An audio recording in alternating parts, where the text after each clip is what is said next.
I'm Dr. Sita Amolo. I'm the current chair of UASU, the Bondo Jaramogi Oginga Odinga University of Science and Technology chapter.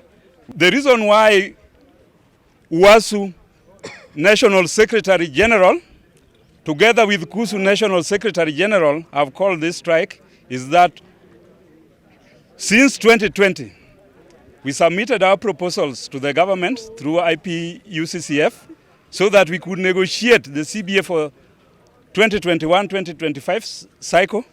The unions have been attending all the negotiations, but the government has been making promises each and every day. Most of these promises have turned out to be false promises.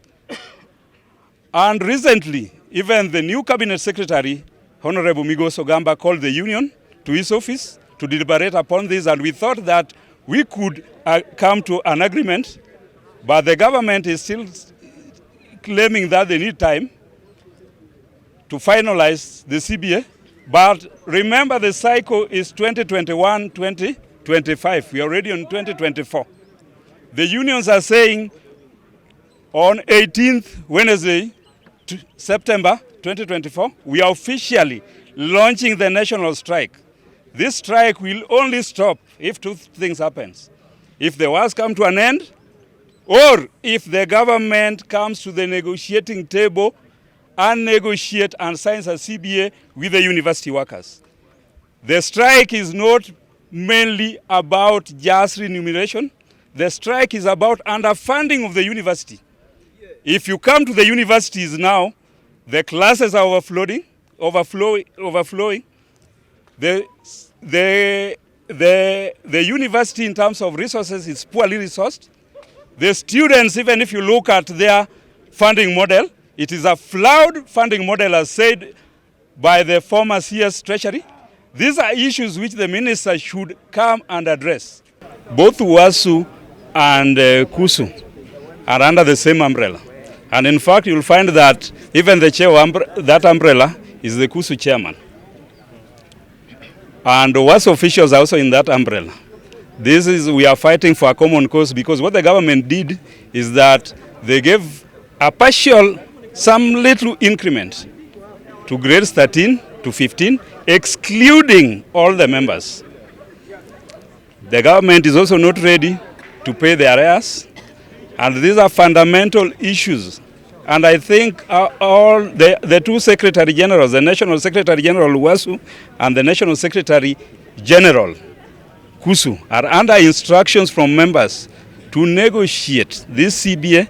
Let it be registered is when members will go back. If there's anybody to call off strike, is the National Executive Committee of the respective unions.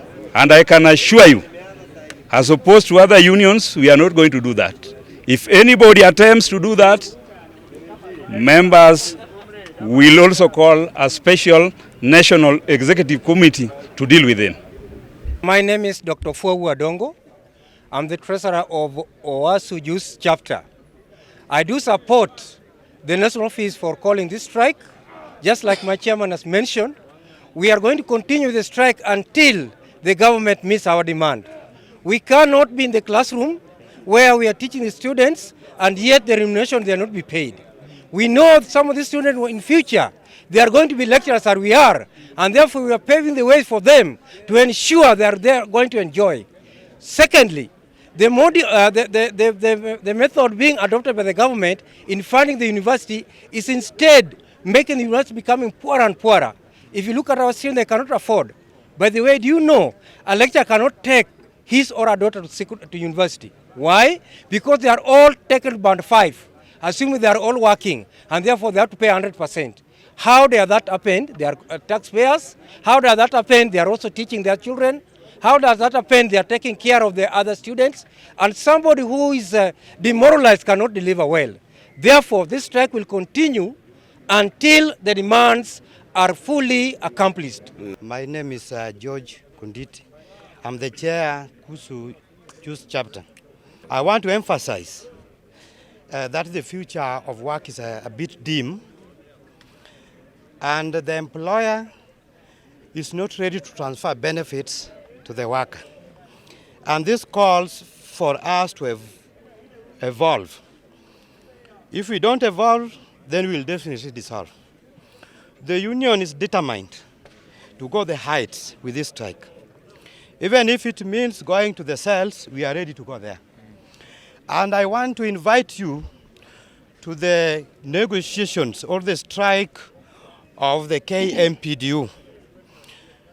The likes of Oluga were able to be jailed, and the rest of people are now enjoying the benefits because of them. We are doing these things for posterity. We are not doing it for us. And in a society like this, few people are gifted to stand for others.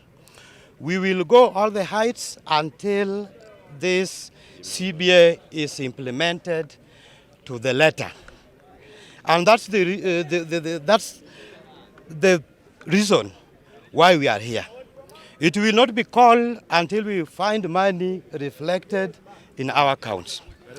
And while negotiating, they have been negotiating differently. But because both hit a deadlock, they saw the need to come together. So as we speak, UASU and KUSU are basically together.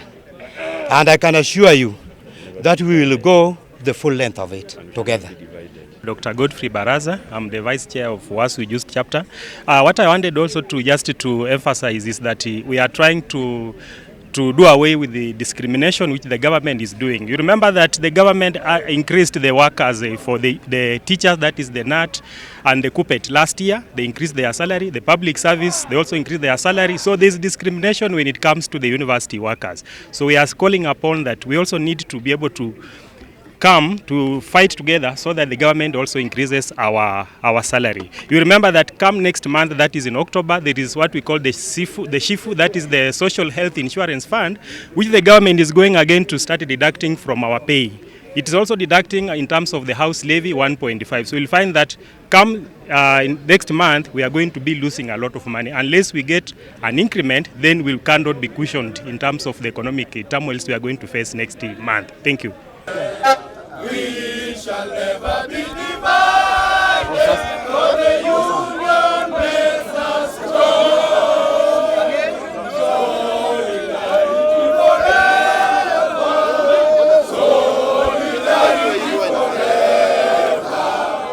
Solidarity forever, solidarity forever, solidarity forever, for the union makes us strong.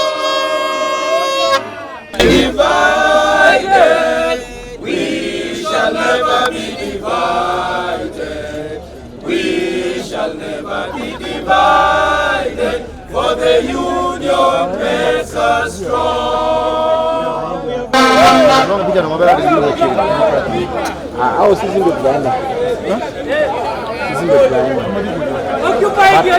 But for us to